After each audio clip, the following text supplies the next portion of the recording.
for February 28, 1997. Biography with Jack Perkins. Arnold Schwarzenegger blasted his way to stardom in blockbuster action films like The Terminator. When he did the unexpected and shifted into comedy, his fan base expanded. But his road to the top was not a smooth one.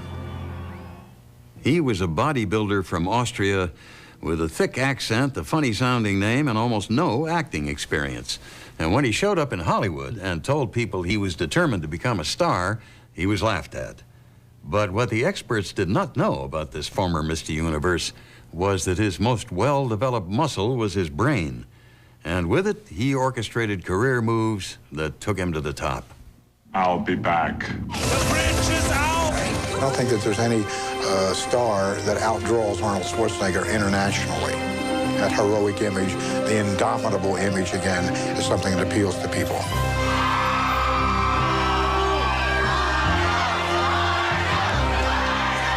He's the best at being Arnold, you know. He brings himself to every movie, you know. He makes the movie great. Everybody just loves him. Everything he does is just cool. Arnold does it again. You could certainly call him savvy, and you would be right, but there's a lot more to him than that. He had an iron will, an iron heart, and he knew what he wanted, and this is what he wanted, and this is what he did. Arnold Schwarzenegger! I felt certain, and everybody did, that Arnold was going to be something very successful in his life.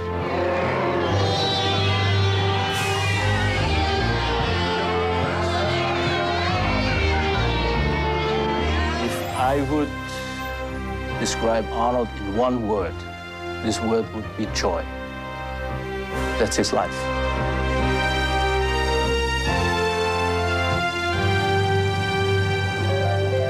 It is me playing now. Remember, he's just moving. I don't know anybody that has more energy than him. I mean, I wish that I knew his secret. I don't know what it is. I mean, he's amazing. He really is.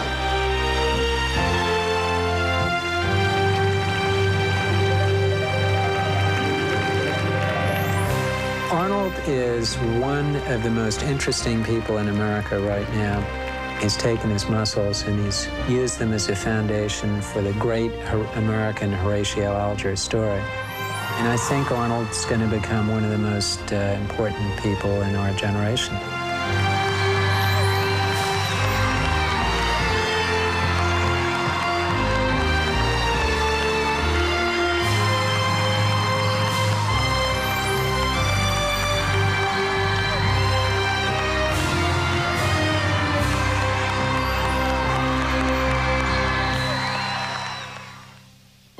They called him the Austrian Oak, the farm boy who came out of nowhere to capture the title of the youngest Mr. Universe in history.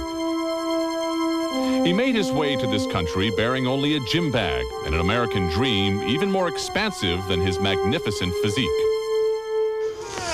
Within 10 years, he popularized a sport that was previously the subject of ridicule and captured the heart of a daughter of the Kennedy clan, America's version of royalty. He built a multi-million-dollar business empire, took first place as the biggest box office star in the world, and even headed up the President's Council on Physical Fitness. Making the most of his considerable brains and brawn, Arnold Schwarzenegger has become more than a star. He is an icon, and he is living the ultimate American dream.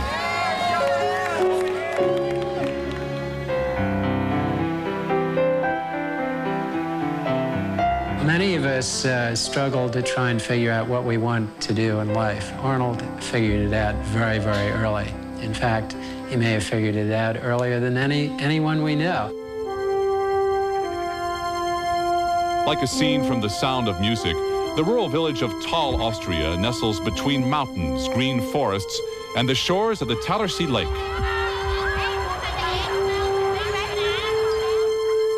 Arnold Schwarzenegger was born here in 1947, the second son of Aurelia and Gustav Schwarzenegger. They lived on the top floor of this 300-year-old house, without central heat, a phone, or even a refrigerator.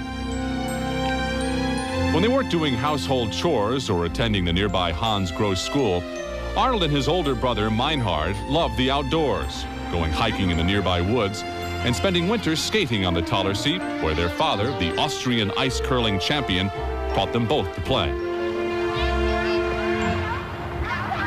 Although Arnold's parents were always attentive and involved in their sons' lives, Gustav Schwarzenegger, Thal's chief of police, was a perfectionist and a strict disciplinarian, expecting only the highest levels of performance from his sons.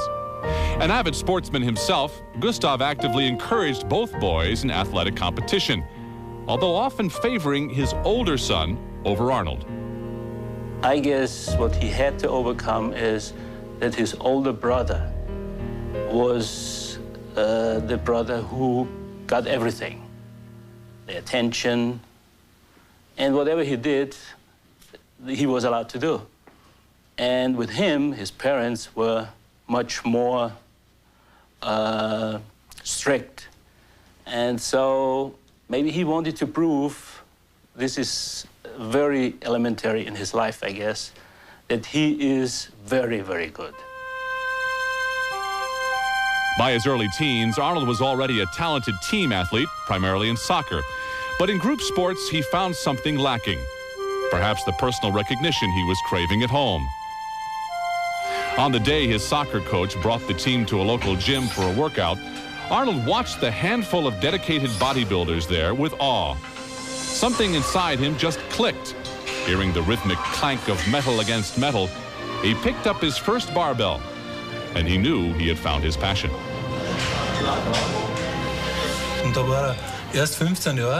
At the age 15, he said, "I'll be the best bodybuilder." Many didn't believe him and laughed at him. They said, "These are big words for such a young man."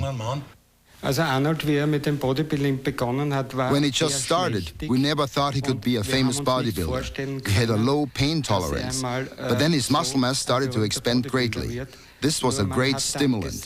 He started to work harder, and he said that he had to overcome the pain. He had to substitute the feeling of pain with feeling of pleasure. It was just one of those things that when I started picking up weights the first time, and when I did push-ups and chin-ups and sit-ups and all those exercises that you usually do in a school, my body responded very quickly, so that in a very short period of time, I could lift more weight than anyone else.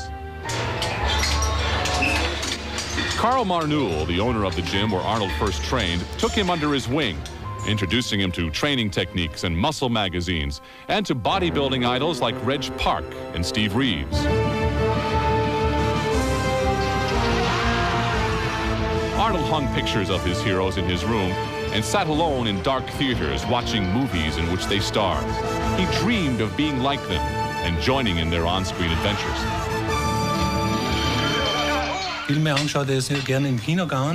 He always liked to see movies. He went to the theaters a lot, and he always said that after he made it as a bodybuilder, he would go on to become an actor. He always thought ahead, and to him, America was the country in which bodybuilding, especially in that time, had the best chance as a sport. 6 days a week, Arnold would walk or bike the 8 miles from Thal to nearby Graz and work out for hours, sometimes collapsing on the floor. Once, he even broke a window in the gym to be able to train on a Sunday. In the winter, the room would get so cold, his hands sometimes froze to the bars. His parents were dismayed at this obsession with what they called the least popular sport in Austria. And Gustav laid down the law. His 15-year-old son would only be allowed to train in Graz 3 days a week. Undaunted, Arnold built a gym at home and continued to push toward the goal that glowed like a beacon before him. His self-esteem grew along with his muscles, and the 3-part success formula he discovered in those days would become his credo for the rest of his life. A combination of hard work, self-confidence, and positive thinking. To those who worked out with him in the gym, Arnold's dedication was inspiring, but they also admired his joyous enthusiasm, as well as his devilish sense of humor. In training, the most important thing was to have fun. That was the most important thing to him, that he laughed and others laughed. That was his trademark laugh, with his big white mouth. It would always motivate you, and that laugh was contagious. From age 14 to 18, Arnold's first priority was the gym. Then in 1965, he entered the Austrian army for his one-year compulsory service. His parents sighed with relief. Perhaps the military would cure him of his all-consuming passion. They were wrong. In the midst of basic training, Arnold learned of the Junior Mr. Europe competition in Stuttgart. He went AWOL from his units to his first bodybuilding competition. He won that competition with the ideal score. At that time, 300 points. Never before anybody has reached that ideal score. I saw the fire burning. I saw it in front of me. Clutching his trophy, Arnold tried to sneak back into camp. He was promptly arrested and thrown in jail for 7 days. But when news of his victory reached his superiors, they made him the company hero and even ordered him to keep training. By the end of his service, he had gone from 200 to 225 pounds of muscle, and he was ready to prepare for serious international competition. Our biography of Arnold Schwarzenegger continues on A&E. When 19-year-old Arnold Schwarzenegger arrived in Munich in 1966, he was a small-town boy overwhelmed by the bustling city. Accepting an invitation to train at Putziger's gym, he rented a shabby room and split his time between managing the health club and his grueling workouts. By the time he entered and won the 1966 Mr. Europe contest, he was already a bodybuilding legend throughout Austria and Germany. Arnold knew he was a champ. Could you imagine a young boy at 16, 17, and 18 winning championships and thousands of people in the audience applauding him, cheering his name, asking him for advice? And here he was, a young kid, giving them advice, telling them what to train, and being idolized. It's inevitable that he should feel so much confidence within himself. And this confidence just poured out of him. It was Arnold's unshakable confidence that drew him to London in September of 1966 to compete for the coveted Mr. Universe title. The 19-year-old wonder took his place among the most acclaimed bodybuilders in the world and amazingly won second prize. He returned to Munich, better aware of his weaknesses and more determined than ever to take the title for himself the next year. I had a very clear vision in front of me to win the Mr. Universe title. And that vision brought me so much joy and so much, there was so much excitement there that every time I went to the gym and trained in a gymnasium, it was like, in my mind, to get a step closer to this score. So I couldn't wait to go to the gym. I couldn't wait to do another sit-up, another repetition of bench press or squats or whatever the exercise was, because I knew each poundage that I lifted took me a step closer to this score. Arnold looked in the mirror and he saw what could be done with his body, and he would meticulously shape it, very much like a sculptor might a piece of marble. 1967 was a whirlwind for the ambitious young man who managed to scrape together enough money to buy the gym for himself. He was invited to give exhibitions throughout Europe, and for the first time in his life, he had fans clamoring for autographs. When he finally returned to London for his second amateur Mr. Universe contest, he already knew he was a winner. At the age of 20, he became the youngest Mr. Universe in history. It was purely his charisma. When he used to get on stage, that was dominant. It was an immediate interaction between him and the audience. It was right there. It was like, hey, I'm Arnold and I am the winner. And the other athletes, his rivals, were automatically broken. He was mentally so strong that he automatically demotivated them. He was like, what are you even doing here? You're already second. In 1968, Schwarzenegger won the professional Mr. Universe title, which attracted the attention of Joe Weider, king of the bodybuilding publishing empire. Weider invited him to compete in America. Arnold first set foot on the land of his boyhood dreams carrying a gym bag and barely speaking English. Still, he was cocky and ready to take his first American Mr. Universe contest by storm. But when he stepped on the stage in Miami, he was stunned to see the condition of the other competitors. The Americans were leaner, tanner, better defined, and more graceful than the 250-pound Austrian oak. Taking second place, Arnold was crushed. He was alone in a strange country where he was no longer the best. He had taken things too lightly. That was such a bitter loss that he said to himself, never again will I lose. In Europe, they went more for bulk. Here, they went for mass, but with definition and symmetry. And because he lacked the definition and symmetry, he took second place. At that event, I was able to get to know him, and I knew that he could be a great champion. He had a mind of a champion, and he had the heart of a champion. Weider became Schwarzenegger's mentor, agreeing to sponsor him for 1 year and finding him a small apartment. He sent the young champion to Gold's Gym in Venice, California, where the top bodybuilders in the world came to train. From Joe, Arnold learned the latest training techniques, as well as the secrets of Weider's multi-million-dollar publishing empire. Inspired, Arnold began his own mail-order company, selling training tips and manuals. And like everything else in his life, he was determined to conquer capitalism on his own terms. I happen to be a very serious businessman, and I took my work very, very serious. Actually, I sacrificed a lot of pleasure in accomplishing my work. And Arnold says, you know, Joe, you may be one of the best successful businessmen I know at that time, but I don't like your life because you don't have any joy. Everything I do has to be fun. I have to have joy in everything that I do.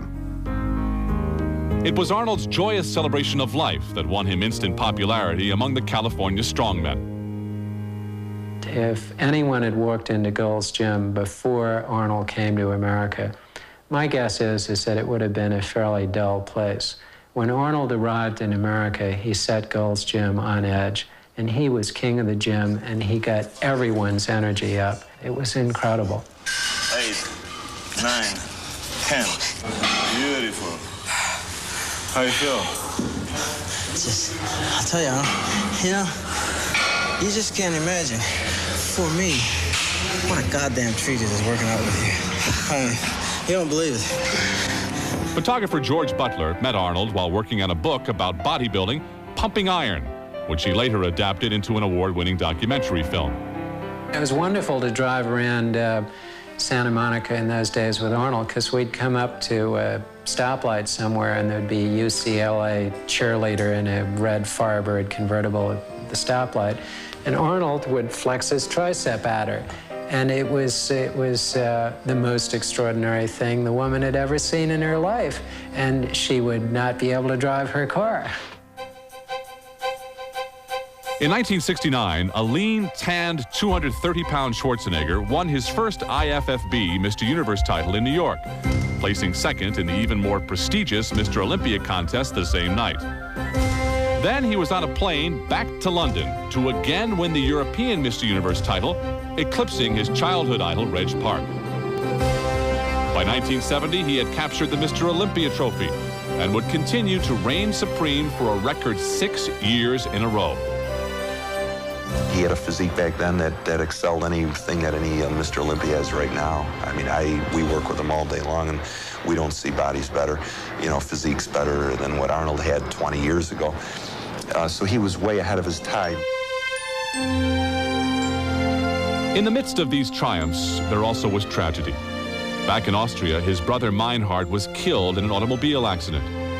Shortly afterward, Gustav Schwarzenegger died of a stroke, never having experienced the greatest glories of his youngest son's achievements.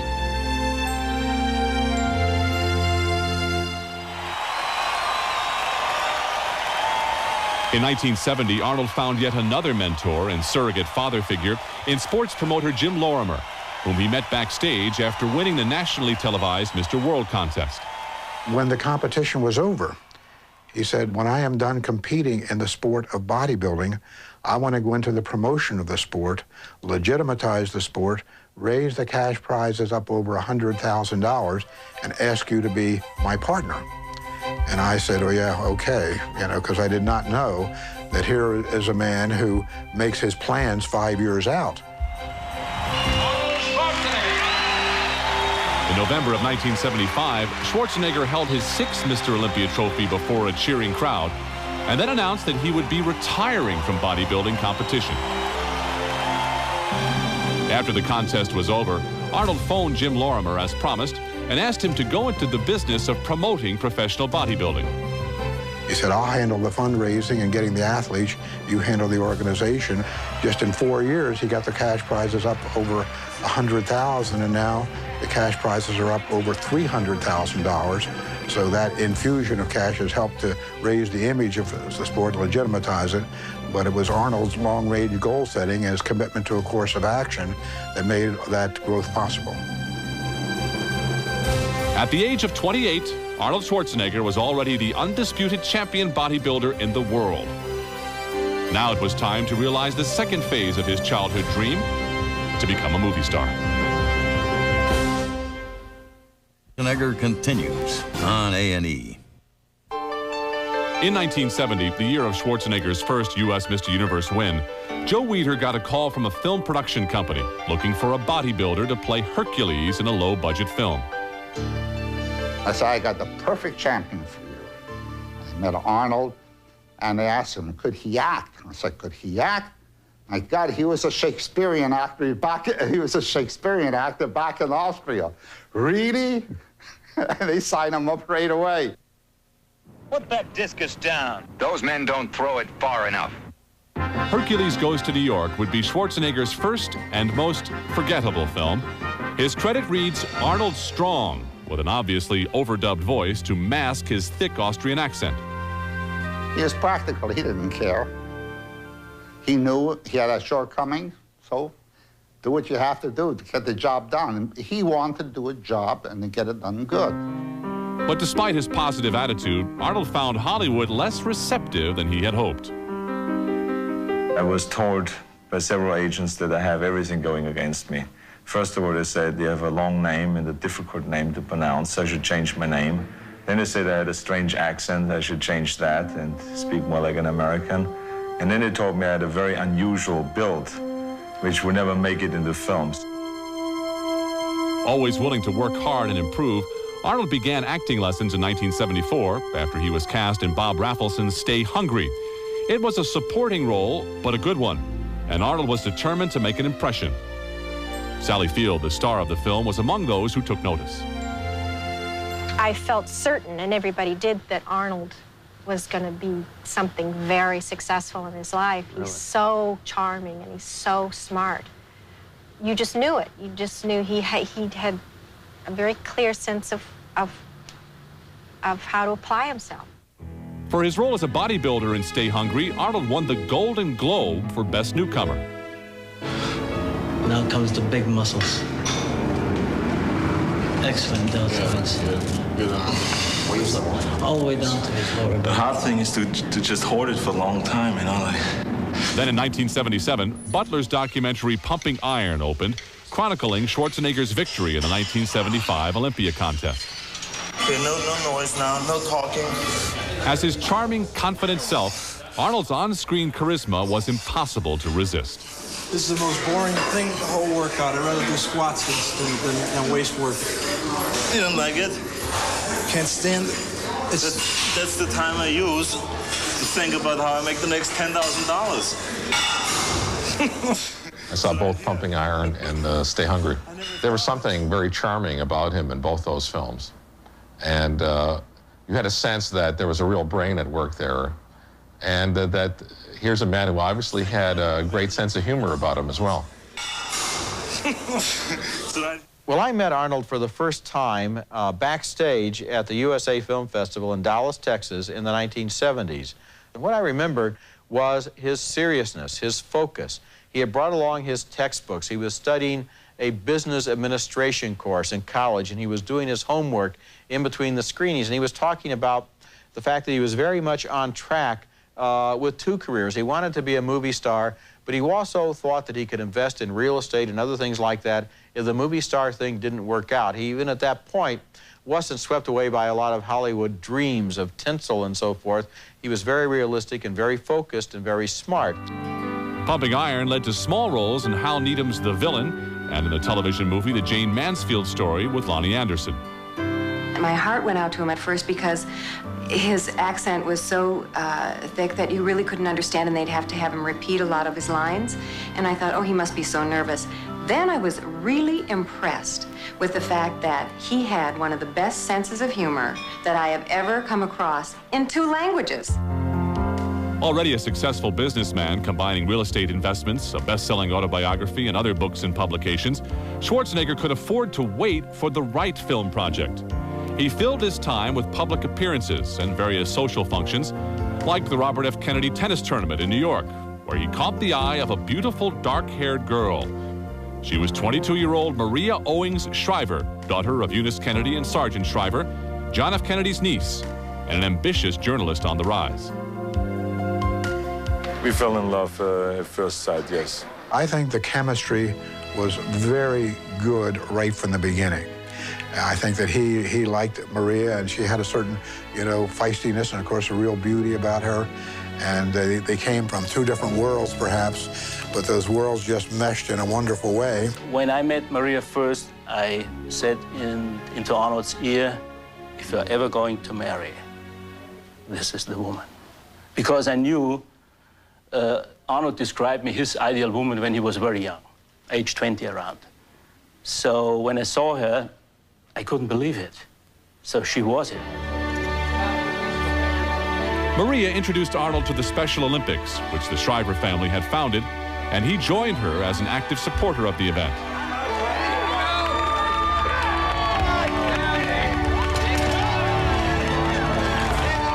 When you go and train in Special Olympians, you go in there thinking that you are there to inspire them, because you are the great athlete, or you've won the Mr. Universe contest that have lifted all these weights. But the fact is that when you walk out of there, you feel inspired by what they can do with all those obstacles. So I always get tremendous inspiration out of that.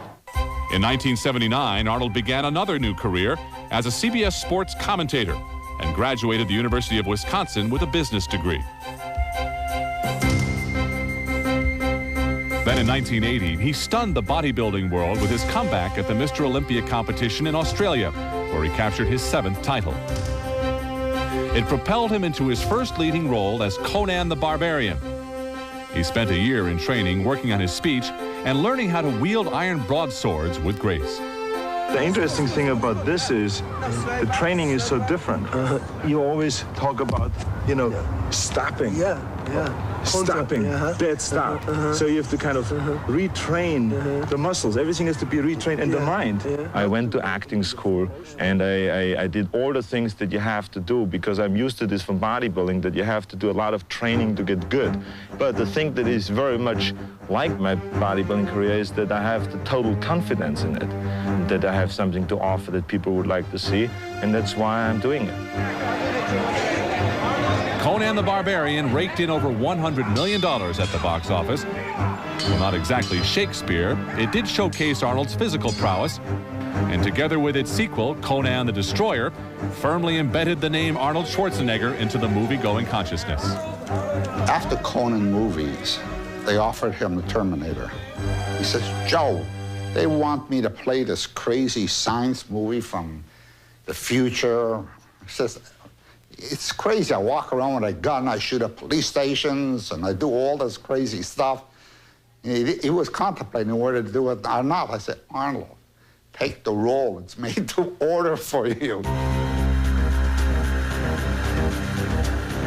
In the classic James Cameron film, The Terminator, Schwarzenegger plays a cyborg from the future sent backwards in time to kill the mother of the man who will save humankind from destruction.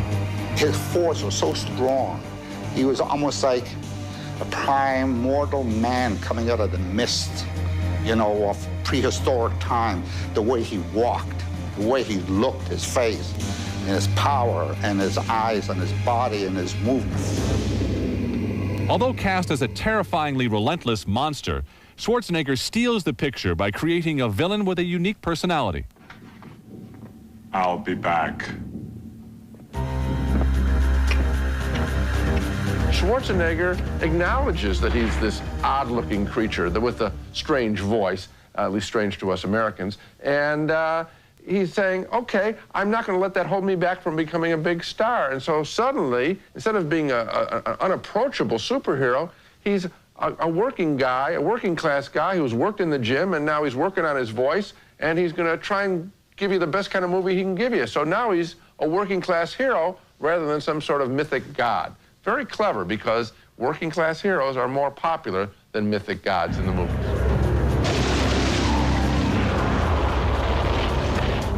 What Arnold Schwarzenegger envisioned as a boy, he had worked hard to create in reality. Now it was all coming true. He was definitely destined for stardom. Our biography of Arnold Schwarzenegger will continue.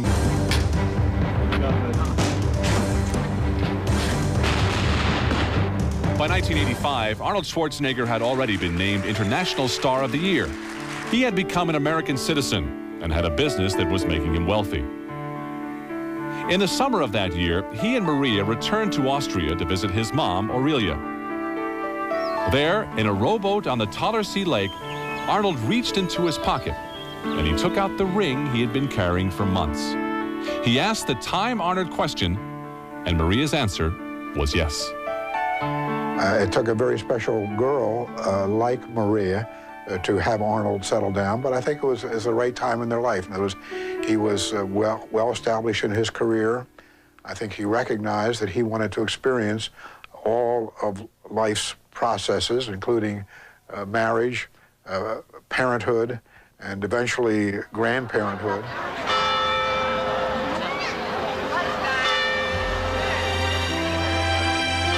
On April 26, 1986, Arnold Schwarzenegger, a staunchly conservative Republican, married Maria Shriver, a daughter of America's first family of the Democratic Party, the Kennedys. The political spectrum, they are on the opposite ends of the pole. And I think that's part of the spice of the relationship between them two. The wedding was like a movie to me. I couldn't believe that I'm in all this. I mean, this is too much for me to describe, but I knew this is real love.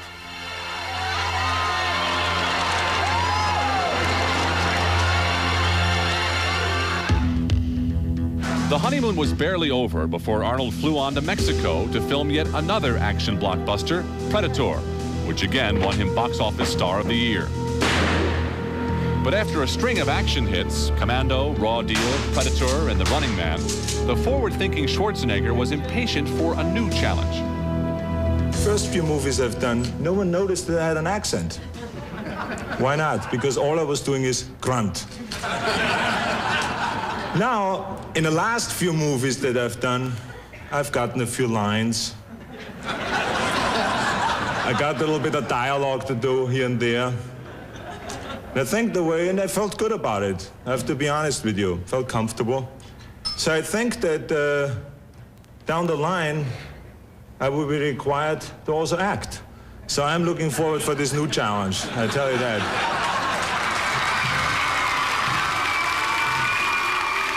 He's become a better and better actor. I think, you know, he had a great disadvantage, you know, beyond his Austrian accent. A lot of the things that he was asked to say in those initial action films were almost impossible for any actor. And, you know, there was a lot of humor taken at his expense in those films. And what my thinking was is to create humor not at his expense, but, you know, through his abilities and through his own sort of wonderful talent. All right. Thank you. All right. Now let's set up for the big shot. Okay. Director Ivan Reitman was the first to gamble on the chance that the naturally witty Austrian might be able to handle a comedy. He created a special vehicle for Arnold and veteran actor Danny DeVito, the 1988 comedy Twins. He was eager to do a comedy, and he'd come to work every day, you know, with this very wide-eyed, you know, anticipation of, you know, he'd look at Ivan and me, and he'd say, "Danny, what are we going to do today?" You know. I think there was probably a lot of skepticism. We were very careful in the way the script and role was constructed for him, that as long as he would act naturally and bring sort of the things that were inside of him out, that it would work. The irresistible chemistry of Schwarzenegger and DeVito made Twins an instant hit.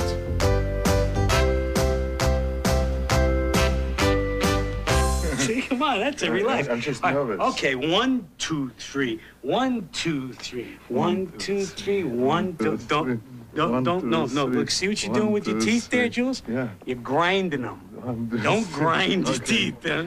Don't grind your teeth. Relax your jaw. Schwarzenegger and Reitman would hit the comedy jackpot again in 1990 with Kindergarten Cop.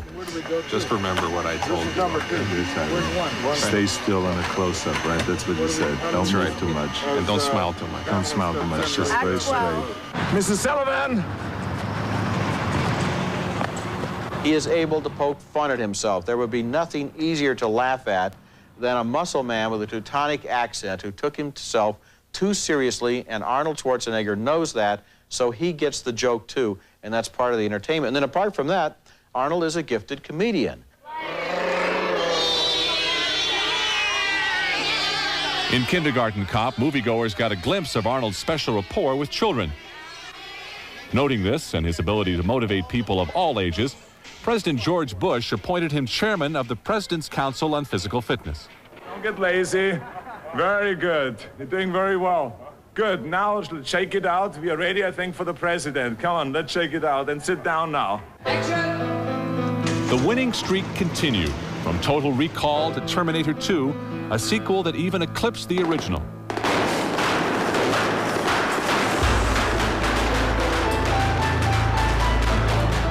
Oh, yeah, that's a really close shot, Chuck.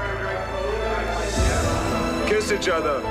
Schwarzenegger also tried his hand at directing, with a Tales from the Crypt episode and a television movie, Christmas in Connecticut.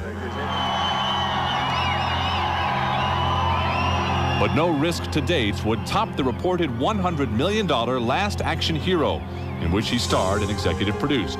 The production even forced New York's Times Square to shut down for 5 full days. The film was a box office disappointment and a critical flop.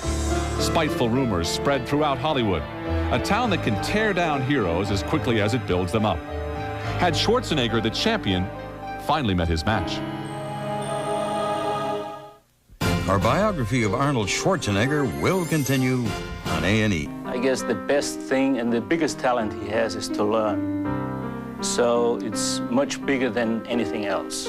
So it's bigger than his talent in bodybuilding, bigger than his talent in business, bigger than anything, because he learns all the time. And he doesn't only learn, he takes it in and realizes what's going on, and then he adjusts and makes the changes and goes through it. And it's sometimes difficult for him, but he's always learning.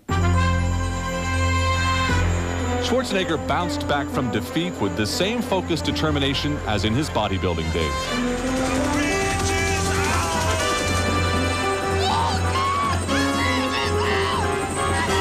Teaming up again with director James Cameron from the Terminator films, the action-packed James Bond spoof True Lies swept the summer box office of 1994. Come on, baby.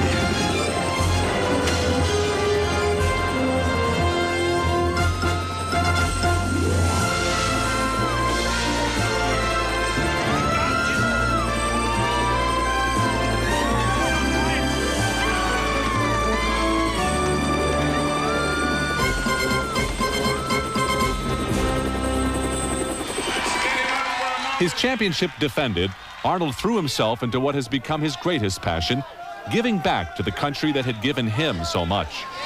I've read all the stuff about Illinois now. I know that they want to wipe out the physical education programs and pass a law to get rid of it. I'm going to put the pressure on them tomorrow. Trust me. Okay? Okay, the governor will know what I'm talking about when I get through with him. As chairman of the President's Council on Physical Fitness, he traveled at his own expense to all 50 states, promoting exercise and advocating fitness programs throughout the nation's schools. Now, everyone aside. Mr. Man is doing push-ups. 1, 2, 3, 4, 5, 6, 7, 8. 2 more. 9, 10. Oh, that's what I like about you. Well, I am here to pump you up.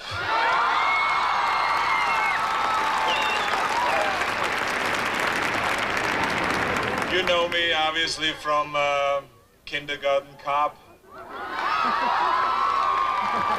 You know me from Twins. And you definitely know me from the Terminator. But this is not a promotion tour for my films. This is a much more important promotion tour, because here we are promoting now health and fitness for our children.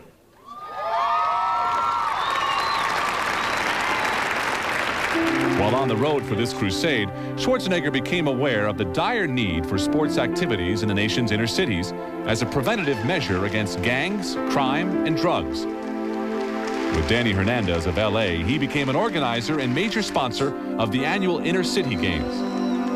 He recognizes the difference he can make in some of these youngsters' lives. A lot of people, you know, in the public eye like that are inclined to walk away from this type of opportunity, and he doesn't. He accepts it, and he's a really great role model for these youngsters. Beautiful. And stretch. Now, three-time parents themselves, Arnold and Maria work hard to balance family and two very public careers. His time is so limited, so the 24 hours he has, they're really detailed, planned. But this doesn't mean anything. Family, children first. They come to the set, they come everywhere he is, and in my opinion, he is the greatest dad, and Maria is definitely the greatest mother. I mean, she to him was the greatest gift he could get, the greatest. Rumors and speculations surround Arnold's game plan for the future. Will he try to tackle politics? Will he seek more serious dramatic roles? Always a master planner, only Schwarzenegger himself knows the answers. Well, I think he can do anything he wants as an actor. I think he takes it very seriously, and he works hard at it. But Arnold works hard at almost everything that he does, and I think whatever he, set his mind to, I think he could be successful in. I think that you have to overcome obstacles every day. I mean, the day begins by just getting rid of obstacles. That's what it's all about in life. It was not easy for me to come to this country, to start all over. It was not easy for me to go from the fitness and from the bodybuilding into acting. And things are not easy, but the upside is always so great when you make it. But you have to work on it. It doesn't happen overnight. In 1994, Schwarzenegger returned to Austria for the True Lies premiere at the Graz Opera House, not far from the very gym where his dream first took shape.